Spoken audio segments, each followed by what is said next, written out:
it, the comparison you all have been waiting for, the battle of the ultimate exotic track cars, that being one from England, the McLaren 600LT. In the middle, we've got Italy with the Lamborghini Huracan STO, the Super Trofeo Omologato, which is based on the Super Trofeo actual race car. Then lastly, the legendary Porsche GT3 RS. This car is such an amazing following, especially at the racetrack. And today we're gonna find out what these three track performance toys are like side by side and find out which one you should take home, and also an impression from the owner of which one is his favorite. So let's get straight to it in this video. Coming all the way left, we have the 600LT. My personal car is so similar to this one, except I don't have the louvers right there on the sides, but I have so much fun driving my McLaren 600. I track it all the time. It's so addicting, and seeing Ron's is really, really cool because it's like my sister car. It really, really is. And altogether, this being a carbon tub chassis, it's the only one in the entire mix that has a carbon tub F1 derived structure, which gives it a really good performance advantage when it comes to how rigid the chassis is, especially when it comes to feedback on the racetrack. Plus, we are mid-engine, right? Just like the Lamborghini STO. However, the framework for Porsche's legendary track car is rear, totally different, and I'm going to explain exactly what I'm talking about once we take the keys and hop in each one to go for our drive over here in these amazing canyon mountain roads. Altogether, this car does weigh about 2,950 pounds with gasoline in it, and it is built specifically for the racetrack. The LT is all about the track treatment, and to do that, they even lowered weight wherever they can find possible, such as the rear exhaust pipes. Instead of going out the back way down here, it's going straight up through the top. And once you get the cats really warm in the engine up to temp, you'll shoot flames up to here. That's why you have this thermal,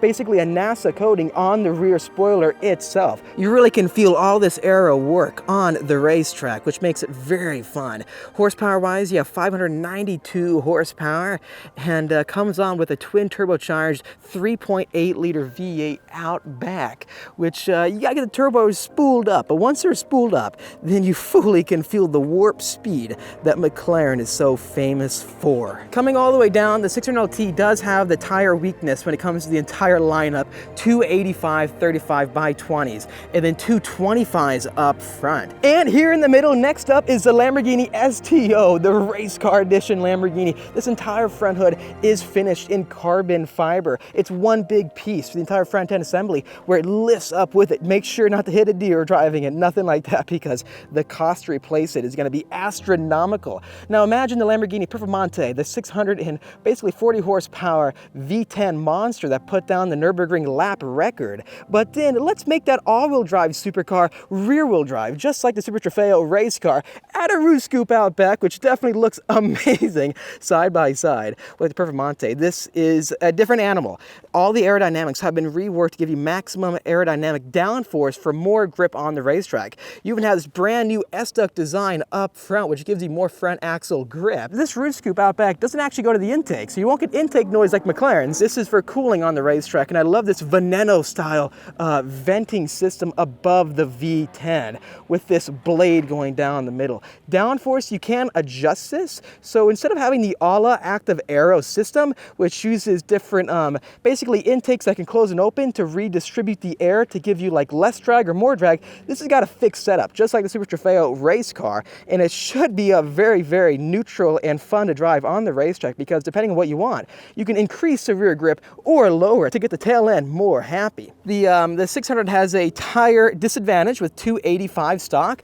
The Lamborghini STO comes with 305, so a big step up. This is rear-wheel drive as well, so no all-wheel drive Lamborghini is in this comparison. However, it does have that distinctive, amazing sound that is so legendary from the brand. And we have finally made it to the GT3 RS, possibly the most popular exotic track car I ever see at the racetrack. Everyone seems to love them, and it's for good reason. reason. It's not just about putting down fast lap times, but it's also about the driver thrill, the feedback when you're driving fast. And being rear engine, having the engine sit all the way behind these back wheels, it offers a very distinctive driving experience that is so unique in the marketplace. A Porsche is characteristically a Porsche for sure. And having the RS treatment, you have these huge exit vents above the front tires, just like the Huracan STO and the 600LT, which just helps to relieve all that turbulent airflow inside this wheel well, effectively giving you even more downforce as well. So this is functional to reduce the lift that happens on the front axle, giving you more front end grip. Also, you have the RS distinctive intakes right here on the hood coming down. The owner has put on a tow hook, well, not a tow hook, a tow strap, because this is his track car and he does properly drive it. Just like all these other exotics in the lineup right here, they are driven. That's the best part about it. And just like the STO, this spoilerless wing in the back is adjustable. You can increase downforce or lower it. However, the 600LT is the only one in the lineup that has a fixed standard setup, whereas you're in the max downforce setting all the time. Coming all the way down, the GT3 RS does have the advantage for the contact patch, the biggest tires in the entire competition, that being 325s out back, because that engine is placed back here. So you got to really get inside of it and change your mindset when it comes to driving fast. Oh yeah, and did I mention this is no ordinary GT3 RS?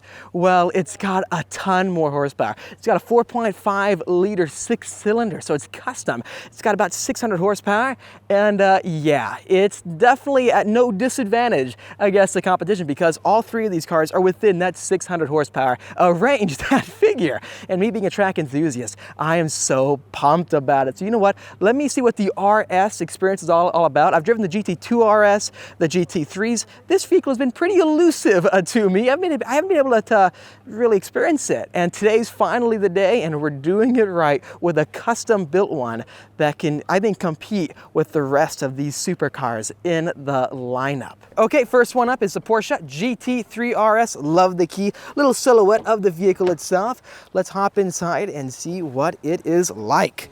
Again, the owner of this vehicle does track it, so he's got all the harness systems set up in here. It's really nice. Manual, a competition bucket seats, which finish off the aggressive, mean vibe of the car. Let's go ahead and start it up and go for our first drive. Porsche keys going on the left side. Woo! Yep, like I said, custom exhaust. Everyone's hopping in. We're gonna go for a drive together. Ignore the engine control light. That is only because of the custom exhaust. So there's nothing wrong with the engine. This thing is fully built. So it's just giving a quick error, but that'll go away shortly. This is not a manual, it's an automatic, being a GT3 RS, but let's pop it into the manual shifting and follow Ron. Put in loud exhaust mode.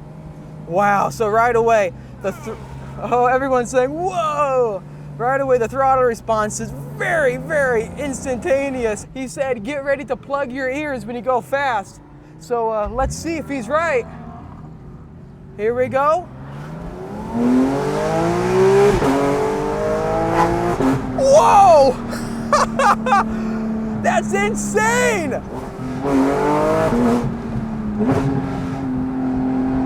How does it?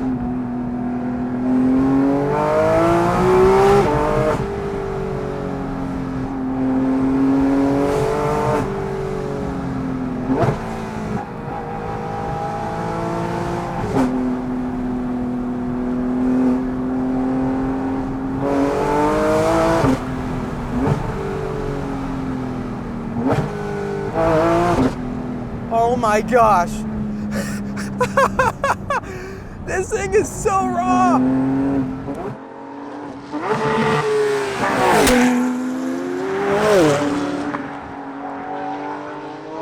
The grip is unbelievable. The noises.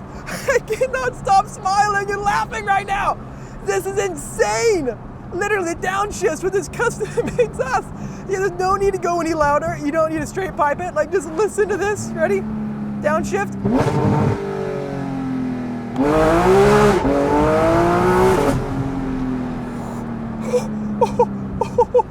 Oh my gosh. I'm pretty much hooked already on the GT3 RS.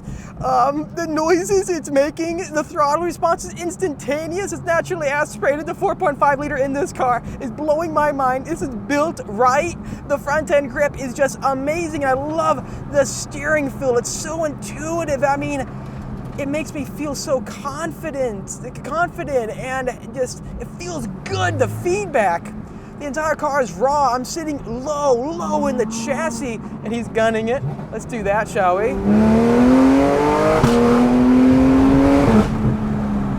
Whoa. Literally just driving right now. How does it feel like this? This car is a track day heaven. It just wants to make you keep going and going and going. The seating position, again, you're sitting so low in the chassis. The rear engine architecture makes you want to always be on that power, because if you're not, you got to realize the tail end is not going to be as stable. It's a driving experience where when you get on power, you got to do it into a corner and hold it really well, because it's going to give you a feedback and a feeling of more grip. The driving experience, the style is totally different in this vehicle than really any other track cars on the market. Having the dual mode exhaust, I can put in quiet mode and the car is much more livable. But who wants to do that? You want to wake up your neighbors, put it in loud mode, and roll down those windows. And the best thing about it is that it's a car that's not going to let you down. You can track this non-stop, and it's a rewarding experience, whereas the more and more you get to learn it in the driving style, the faster you'll be able to go. Try to catch up with the Lambo.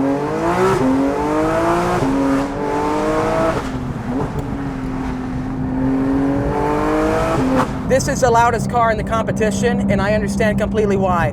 The following is unbelievable. But you know what? Let's hop inside the Lamborghini and see how it drives in comparison, because that's got a screaming V10 versus a screaming 6-cylinder natural aspirated motor in this car. Look how much the camera is bouncing. This is mounted hard with multiple suction cups. That's how bumpy it is in this vehicle. Alrighty, just got out of the Porsche GT3 RS. Next one up is the Huracan STO. Finished this amazing verde citria metallic green. It's like a lighter green, then it gets dark depending on the sunlight. Honestly, this is the color to get, in my honest opinion, if you were to buy this car. I am hooked on Ron's spec with the matte carbon fiber. But let's open it up and see how it performs next to the GT3 RS. And this carbon fiber door is just absolutely incredible. It's all about being a race car, so weight savings is first and foremost, and you notice it all throughout the cockpit. So let's get inside. Alrighty, here we go, inside the Huracan STO. I love these straps with a little bit of carbon fiber right there in the middle, pulling it shut. Again, race car. This is a race car first, so it's all about putting that power down onto the ground and giving you the most amount of downforce possible. So you know what? Let's go ahead and put our seat up, pull up on the fighter jet style starter button, and then foot on the brake. Let's listen to this V10 scream.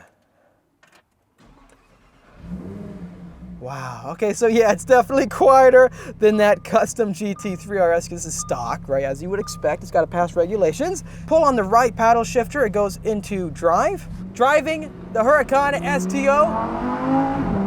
So in the higher RPM, it gets much more raspy, much more aggressive. We are in standard STO mode, which is the standard driving mode, but that is so loud. Let's downshift this, get a feel for it.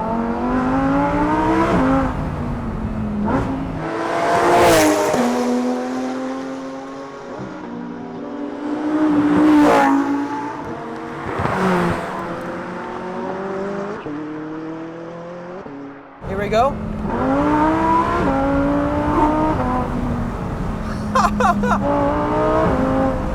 Whoa, the braking, geez, are amazing.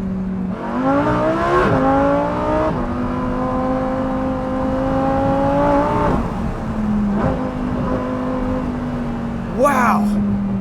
Let's test out Trofeo, the actual track mode setting.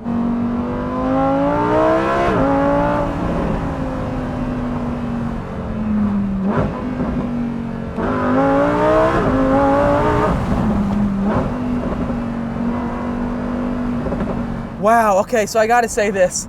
The way the power comes on, you gotta get it revved out. 8,000 RPM towards 9,000. It's just so raw. It's so stiff. You gotta be very smooth on your pedal inputs, because look how stiff it is right now over the bridge. It's shaking so much the camera. You gotta be very smooth on the inputs. If you're not, you can easily get the balance to become upset with the platform. It's tuned for max performance. Trofeo mode, you gotta be very, very careful.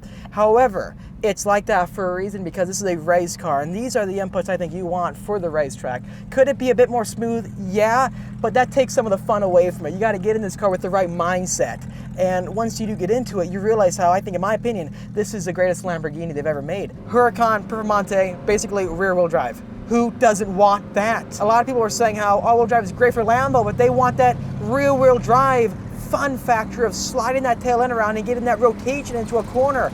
You don't just have that ability in this vehicle, you also have rear wheel steering. There's one downside though, is that from the factory, these things come equipped with standard non-R compound Potenza tire made by Bridgestone. So it's down on grip versus the other two. It's still got tons of aerodynamics that will help it take these corners hard.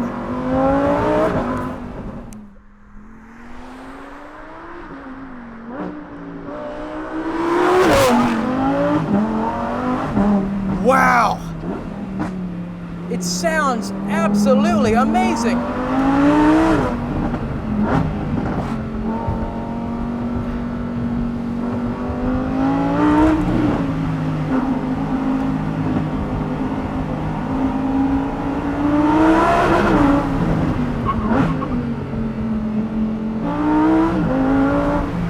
And the way it turns is so agile. Gotta be very careful though with the steering inputs, because the ratio is, I think, more aggressive than the 48 Pista. There is the GT3. Also, another thing with it is that you gotta be very careful with your brake inputs, because getting on the brakes, the response is so powerful. It's one of the most powerful braking system responses that I've ever felt in a production car. Way more powerful than the instantaneous response to get up like a GT500 with almost 17-inch rotors. Downshifting, the dual clutches, very smooth. Getting on power.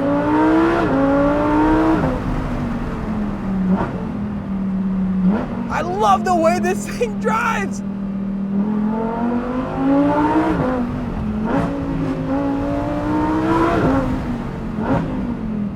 Wow. A few things I want to add. You can't really see behind you at all, but the vehicle comes together as an amazing package. I love it. This is my favorite Lamborghini I've ever driven. It's the steering is light, the car feels agile. It's the lightest weight one you can get, because for being rear-wheel drive, you don't have all the extra weight of an all-wheel drive system. It puts down power so well, and being rear-wheel drive, it's that much more intuitive. And finally, here we go, hopping inside the McLaren 600LT. One thing this car has an advantage on versus the other ones, you've got the millionaire doors, which there's nothing else like that. Have the door go up in the air. It's just got such an amazing presence, and I absolutely love it. And we've got the Senna seats, which are also found in a $1 million hypercar. Be very gentle getting in, because, you know, this is all carbon fiber in here. The entire tub is carbon fiber. Down below you can see the raw carbon fiber weave. But anyways, let's shut the vertical doors, which I love. I cannot get enough of them, and go for a drive. Starting it up. The all familiar sound. Same as the Lamborghini, just pull the the right paddle shifter to go into drive, put your foot on the gas, and start rolling. Right away, the 600LT with the hydraulic steering rack, it just feels much more connected to you as a driver. You can feel all the vibrations through this steering wheel right here, and it makes the connection between you and the car that much more exciting. Let's put in active mode, rev it out.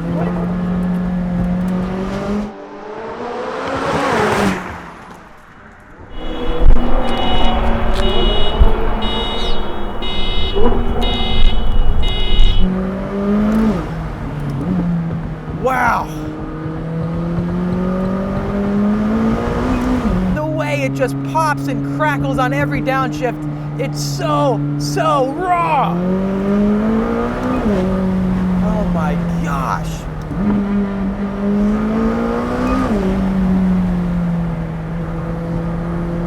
I feel most most connected to this car as a driver. It's so intuitive and raw. Get the turbo spooled up and the acceleration is unlike anything else. The entire vehicle comes together so polished. You gotta put a lot of effort in to slow it down versus the Lamborghini where you instantly touch it. Two completely different driving styles. This is made for this finely tuned braking inputs to modulate down to each mile an hour for deceleration. Getting the brakes again, getting the pops.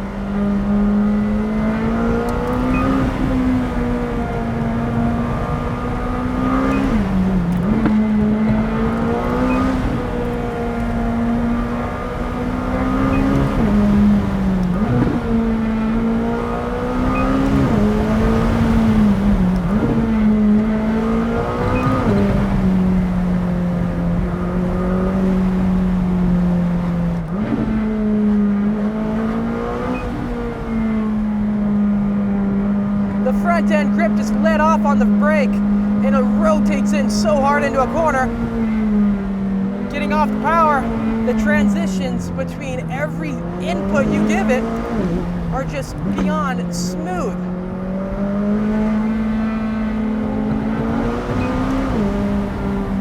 Wow. This car is so alive. It feels the most like a race car out of the entire batch, I have to say.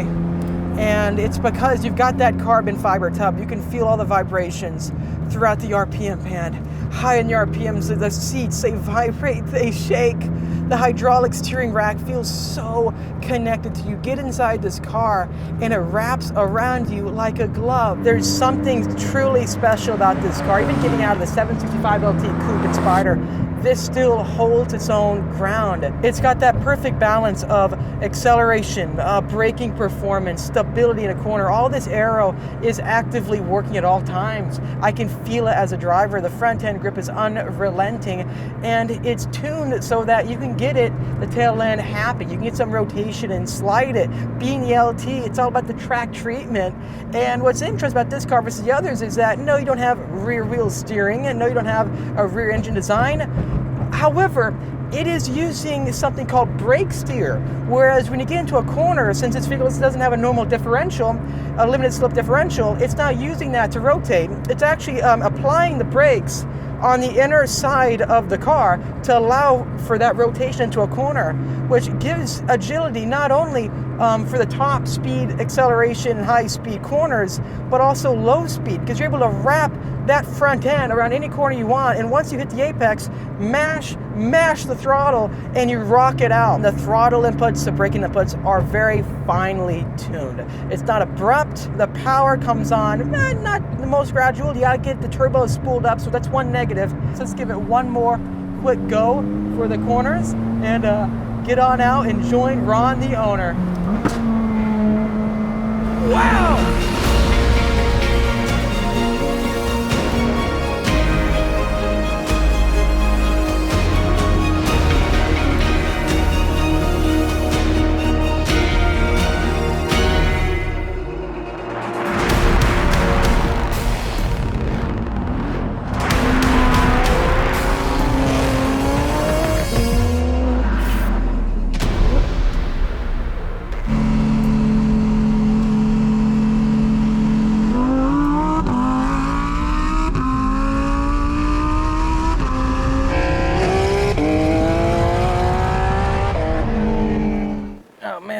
This is incredible.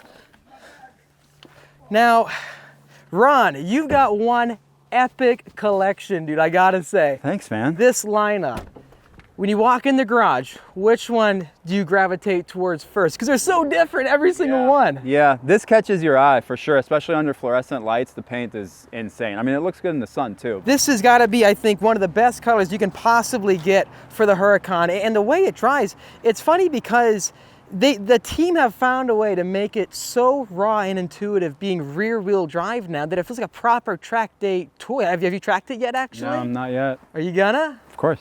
What are your favorite aspects of this car right here? Definitely the Cofango with the scoop in the hood, the carbon louvers here. I think they're gorgeous and they really differentiate the car from like the Performante or the normal Huracan, or especially like the fender fin here, I think is amazing. You know, the roof scoop, the wing. I mean, it looks completely different than a Huracan. When I got the Performante when it first came out, I thought it looked insane. But you think about it, and it's really just a Huracan with a wing on it. But then you see this, and this is like it's got a old school Lambo. This is like the Countach, the modern Countach. So you think this is going to go down in the books as a legendary variant that's going to hold its value and people are going to gravitate towards? Well, I'm not selling mine, so I don't care what it's worth. Okay, I gotcha. And you spec this yourself, right? I did. From the factory. Congratulations on it, because I've not seen many at all. And you got to track it. But if you do that, I have to say, from driving it, you should put on some R compounds. So I feel like these tires are great for the street. If you want to have fun, go to the canyons. The feedback and performance is good. But you can always, you know, get a good jump just by buying new tires. I definitely think it needs better tires. Yeah, that's one thing that should be changed about the car. And I've heard some people talk about changing the suspension to a fixed setup, but for a street car, I think it's kind of pointless. Oh, look at that. Vanderhall, it says on the side. Horsepower-wise, these two things are pretty similar, but the power comes on so different, don't they? Well, what have you learned throughout ownership? Because I haven't seen many STOs out there at all. You've got to be one of the first. You know, I haven't driven it enough to give you a serious answer compared to the Performante. I put like, I think 7,000 miles or 6,000 miles or something on my Performante. I've put maybe 500 miles on this. I have a good feel for it, but not that like deep. I would say the STO is like the RS version of the Performante. Like a GT3 and a GT3 RS feel pretty similar. Okay. But it's that last little bit that matters. So driving back to back, you can instantly feel the difference, right, between rear-wheel drive, all-wheel drive. Absolutely. And the downforce as well, because what's interesting about it is that your Performante had the a-la system, which is like active aero almost, but this is fixed. You can customize however you want it for each racetrack. Do you think it's definitely worth the price jump over the Performante if you were to buy it? Of course I'm going to say yes. Okay, of course. I mean, but look at it. Like, you got, what are these? You got this over here. You got this shark fin. You got a roof scoop. Just make sure not to hit anything on the front bumper, because... Yeah, you don't want to replace this Cofango. Why is he coming here? Oh. Sure. Please. Yours? Yeah, we're just filming for it, yeah. Amazing. Which one's your favorite? The green one? The green one. See, everybody says the green one. Yeah. Yeah. Cool, man. McLaren? McLaren, Yeah, the orange one, the McLaren. Cool, man. Yeah, enjoy. Yeah, we'll see you. Okay. One other thing I do want to add with it is that driving it versus like the McLaren and the Porsche, the inputs that you put in as a driver, they're much more instantaneous, the response that you get out of this vehicle, because like touching the brake, the entire car grasps really hard right away, early in the brake pedal push. But versus like the McLaren, you got to put much more pressure down to get that same feedback, right? You're really smooth in the STO, on the throttle, on the brake, on the steering. Any input is almost double of what any other car would be. So which one here do you think is the easiest one to drive? Hop in and drive? Probably the GT3 RS. The GT3? I instantly can realize now why that vehicle is so popular, because I haven't had the chance to really test it out. I've driven the GT2 RS and the GT3s, but I honestly understand now why there's such an amazing following behind this vehicle. And you've got it built right, dude. The power, the sound. That is amazing. It blew my mind. What package is this, and who did it? So it's a normal GT3 RS, non-Wysock, and I sent the car over to Demand Motorsport in New York, who normally does 4.5 liter GT4s, which, if you've heard of that car, it's amazing. It's basically a GT4 RS. It's the most amazing thing you can do to a GT4, and I had him build me a 4.5 for this car. Yeah, how about this question right here? When you walk in the garage, which one gravitates, you the most? Which one do you find yourself grabbing the keys to the most? I probably grabbed the key to the GT3 the most. I've got a little over 10,000 miles on it. I can understand why, because the noises it makes. You can barely touch the throttle at like 3,000, 4,000 RPM, and the sounds, like you wouldn't be able to hear this LT or maybe the STO just because of how loud you've gotten it. And like, this is even straight piped. Imagining being straight piped would just blow my mind. You'll go straight to jail. Straight to jail? Straight pipe on this, straight to jail. So that is one weakness I do have to say about the 600LT though, versus this lineup. It's got to be the most quiet vehicle. Yeah, I mean, it's amazing that we're calling 600 horsepower V8 supercar quiet. Quiet. But it's compared to these two, it's quiet. One thing that this does have an advantage of, and if you come out back, we know what it we is. know what We it know is. exactly what it is. Because we've done it a lot, that being shooting flames. Marshmallow roaster. Well, you'd get some good gasoline flavored marshmallows almost. That's right? Or okay. Hey, fuel. it adds flavor. Part of the ambiance, right? Yeah, it's part of the experience. it's part of the experience of owning a McLaren. Exactly. And that's why you have this amazing like NASA coating out back. But I think, in my opinion, I'm going to hold on to my 600LT. I'm not sure about you, but I just love how much driver confidence it really gives me when I'm driving it. I just want to keep tracking it non-stop. Yeah, I've had it 2.5 years and I don't plan to get rid of it. I don't plan to get rid of any of these cars. I think they're amazing and you just got to keep adding to the collection. So this is one thing I do want to say. A lot of times you see online, you'll find tons of different amazing supercars at the market and you just want to find out which one is the best. But quite honestly, like we can try to name the best one here, but it does good doing that. However, it also does some bad because all three of these are totally unique. I don't think there's a best one. They're completely different. I mean, look, I of course gravitate to the GT3 RS. I love the sound of it. It's the most race car feeling car for the road, in my opinion. But I wouldn't be able to get rid of them, yeah. There's nothing like a sub 3,000 pound carbon tub chassis based off F1 that's got the seats out of a $1 million Senna that shoots flames, and then a Super Trofeo made For the street. Made for the street. Yeah, exactly. I mean, that's the closest thing you can get to a Super Trofeo or a GT3 car on the street.